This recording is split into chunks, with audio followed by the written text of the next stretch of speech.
ఇట్లయితే నచ్చదు అధ్యక్ష. ఇవాళ యూనివర్సిటీల అధ్యక్ష తెలంగాణ రాష్ట్రంలో ఇప్పుడున్నటువంటి యూనివర్సిటీలు మొత్తం భారతదేశంలో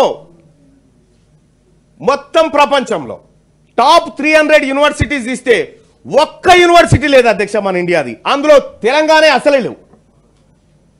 టాప్ 300 యూనివర్సిటీస్ తీస్తే ఒక్క యూనివర్సిటీ కూడా ఇండియాలో లేదు. ఈ నరేంద్ర మోడీ గారు గౌరవ ప్రధానమంత్రి గారు చెప్పుకునే మాట అది, ఇక్కడ గతంలో పాలకులు చెప్పుకున్నటువంటి మాట ఇది. ఒక్క యూనివర్సిటీ కూడా లేదు. ఇలా ఒక్క యూనివర్సిటీలో ఇదే తెలంగాణలో ప్రొఫెసర్లు ఇద్దరే ఉన్నారు అధ్యక్ష యూనివర్సిటీలో. మిగతా వాళ్ళంతా కాంట్రాక్టే. యూనివర్సిటీలను విధ్వంసం చేసి యూనివర్సిటీల దగ్గర కనీసం విద్యార్థులు నిరసన తెలుపుకుంటామంటే ఎన్నడూ కూడా ఇలా అవకాశం ఇవ్వలేదు అధ్యక్ష. మీరు స్వచ్ఛందంగా నిరసన తెలుపుకోవచ్చు అని చెప్పి మా ముఖ్యమంత్రి గారు ధర్నా చౌక్ ఓపెన్ చేయించి మీకు ఒక దిక్కు చూపెట్టిండు అక్కడ అధ్యక్ష. దాని వెనకాల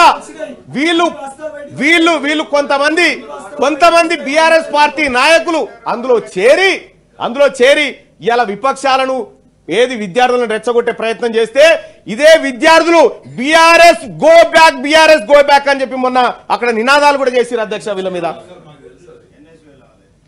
వీళ్ళు చేసినటువంటి ప్రజలంతా గమనిస్తూనే ఉన్నారు